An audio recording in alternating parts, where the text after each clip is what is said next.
Hey guys, I got another really cool guitar, and I'm sure everyone's going to be really happy with it to see one of these. You know, they only made a limited amount of them, so and this is our Gibson Firebird, and Gibson original Firebirds from 1963 represented a radical departure in guitar design.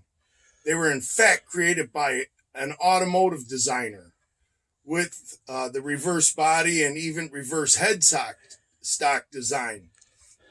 Gibson then began meddling with the design reportedly in response to a complaint from Leo Fender. Believe it or not, they're probably talking about the Jazzmaster and stuff like that, and the Jaguar and stuff like that. So Leo Fender got a little pissed, so that infringed on his offset body patent numbers, and the Firebirds flew off into oblivion. So in 1972, however, Gibson went back to the original design and reproduced the Firebird V, commemorating the limited edition with the medallion, as you will see right here. So this is a medallion edition. This is a real badass guitar. With the medallion on the upper body. Gibson shipping records show only 366 of these guitars, and this is number 93 out of 366. So that's pretty rare little piece here. So what I'm going to do, I'm going to put some strings on this bad boy and set it up, and we're going to see what we can do. All right, guys, we're going to have into this. Ah, man, this is just awesome guitar here. We're going to take the strings off it. Looks like stuff is rubbing and pickups are too high. Pickguard is, pickguard's beautiful. What are you talking about? So we're going to flip it over, since this is the banjo tuners. And these are actually really cool. I like the banjo tuners. This is what they originally had. I had a 1965 Cardinal Red Firebird. I sold to a good buddy of mine. And he then in turn sold it for a lot of money. Well, he made a few grand. Good friend of mine. And this, I am not going to sell this one. It is not going to be for sale, because I kind of like it. It's a very nice guitar. All right, so let's flip it over here. Mind you, when you're working on stuff like this, you gotta be careful. You don't want to bump nothing. The necks are real delicate. So just so you know. And this is a reverse headstock. And the banjos, actually, they're pretty heavy. The banjo tuners.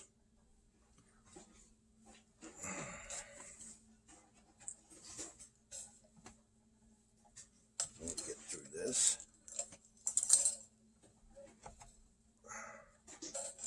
These are really amazing sounding. And these pickups are just like 1972 mini hums. Come on.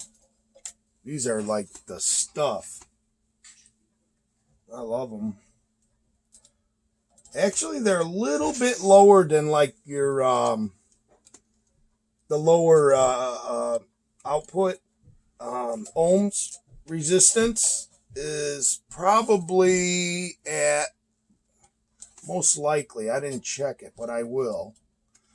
They're usually at probably about 6.5, 7 most of the time. They're a little bit lower than your P90s. P90s are up to like 8. They're up there pretty good. Where your that's where your PAF is at 8 and stuff. So these are pretty decent strings. So what I'm going to do, get these things out of the way. What I am going to do, I got to do a little bit of cleaning up here. So just bear with me, because we're not just going to put strings on it. We're going to clean it up a little bit. But you got to be careful when you're dealing with vintage instruments. You got to be careful of what you use.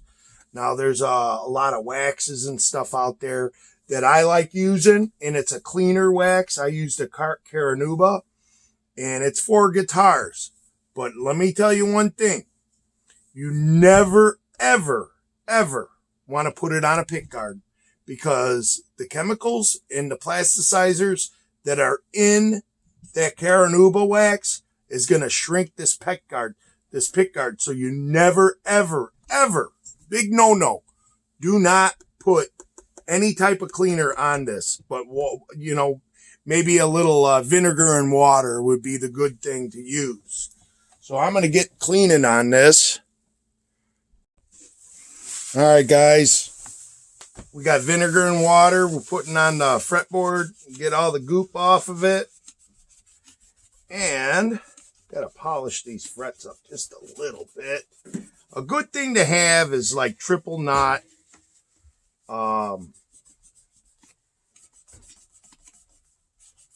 steel wool. But when you put steel wool on this, you don't want to micro scratch this beautiful Brazilian rosewood. And this is amazing, I'm telling you. Nor do you want to put any other type of stuff on there. So, a little bit more of the vinegar. Very good. Oh, we got tape. Tape is very good to have. So when you clean the frets, it's a good idea to tape up the rest of the fretboard. Clean the medallion up a little bit too. Vinegar and water is not really going to do too much at a low mixing point. It's not going to hurt nothing. Here we got our thin pin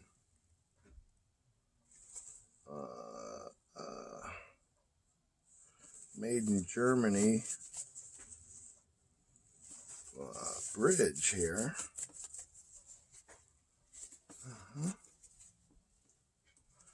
And we're going to make sure it's intonated also.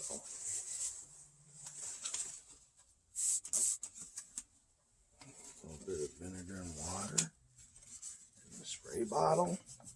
We're just going to clean it up a little bit.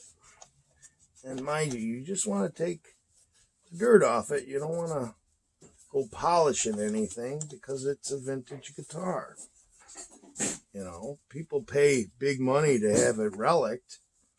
You know, when a relic is a relic. That's another job that people have to do. So, but this is not a relic. It's the real deal. So there's a big, big difference. I'm just going to clean it up just a little bit. Matter of fact, I don't think I'm even going to... I got some guitar polish that I usually use. And I got another guitar. I got a 61 E335 that, man, I haven't played that in like, I think 15 years. So we'll have to see what that one looks like. This is looking pretty good, folks. I'm going to have to put a little oil on the fretboard. Just a little bit. Yeah, this this ain't too bad. I do not have my triple knot, so what I'm using, a little vinegar and water. We're going to clean these frets up because they're just, you know, a little dirty. You just got to get them clean. A lot of times it's just a little tarnished. They get tarnished a little bit. And if you get it up, you know, of course with the triple knot steel wool is the real deal. That's what you really want. So we don't have it right now, but we'll get it next time. We're just going to throw some strings on it and, you know, put a little oil on it also. So when you do the oil job, you want to get a clean paper towel. Just a little bit. Just dabba dabba do. Okay.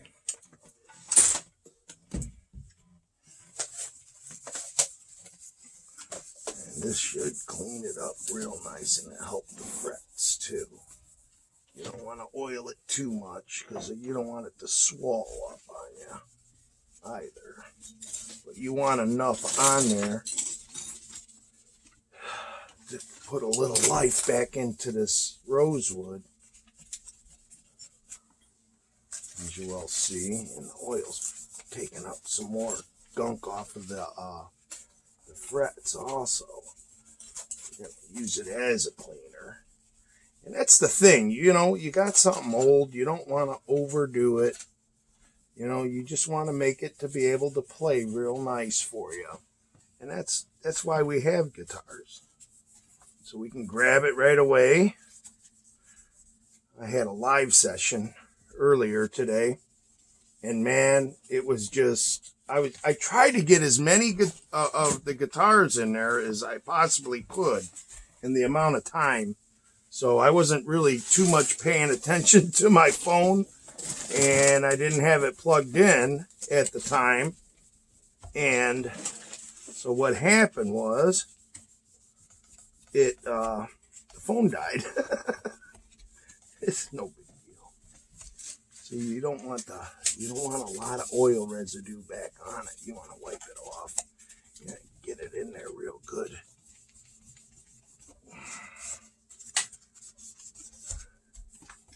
These guitars are just amazing. I kind of like them because I'm more of a Fender guy. I got some old Fenders too, I'll show you. I got a 1950, I think it's a 56. It's a blonde Stratocaster. Got that one when I was a kid. My dad had a part in that one. Because years ago, it was back in the 70s, 73, 74, we went and bought a guitar from the pawn shop. And one of them was a Strat, which I didn't get that day, but we went back and got it. But the other one was a 64 Mustang, which that one worked right out of the gate. And my dad said, well, we'll just get you this. And I'm like, no, I want the Stratocaster, Dad. I want to be like Jimi Hendrix. And it was kind of like the Jimi Hendrix guitar because, you know, it was close to white, you know, but it wasn't. When I cleaned it, it was blonde. So it was kind of white, you know. Just wipe this off clean. See, you got stuff on that. Go back to the vinegar rag. Oil. Give me another rag. And then we'll clean the tuners a little bit. We'll get into the tuners and stuff, and then we'll go from there. All right, guys, we're able to get more stuff off of it, and I Clean the back of it. It has a little bit of playware, you know, belt buckle stuff. But, you know, you buy a guitar, usually you buy a guitar to play it. So, that's my philosophy on this.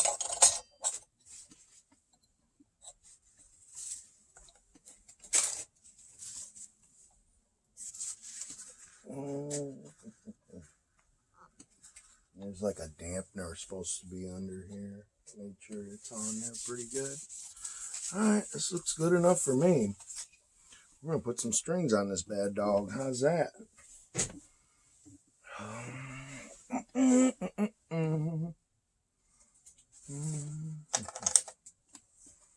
There's your thin pin deal here. We'll get the strings and we'll start going at it. Hey guys, we got some Dunlop strings, which are cool. We got 10 through 46. A lot of people have different ways of stringing their guitars. I like going through the big fat. Your fat E first, just to get it going, get a little tension going on the neck. This one, it's gotta go this way. Okay. So, you know, you want about 3 or 4 fingers in there. What I usually like to do, start going that way.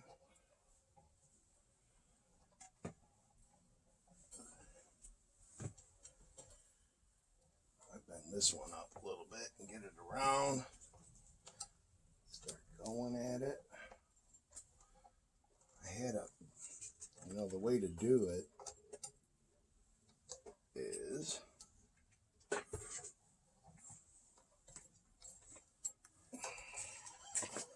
a little tension on it and start turning.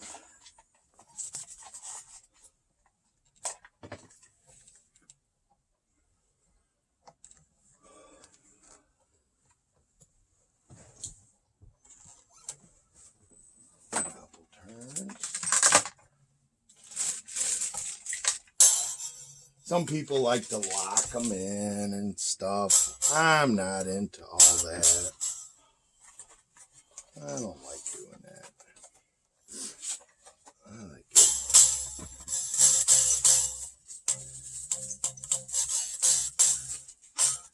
It looks like we've got to do a little work on the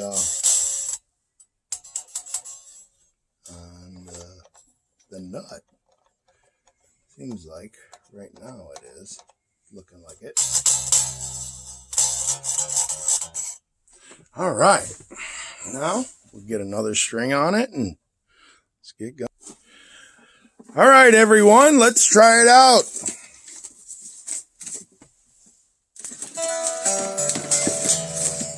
Awesome. I love it. This is so cool. These guitars are just so amazing. I just, you know, it's the stuff. Let's try it out, guys.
That's a guitar. Please subscribe, like it, don't like it, whatever, comment, I don't care, man. I'm just doing my thing. I want to show you guys some really badass guitars. I'm going to be doing another one real soon. Probably do a 335. It needs strings real bad. A little setup, a little kick in the butt. But man, I'll see you guys later. I love you, man. Peace.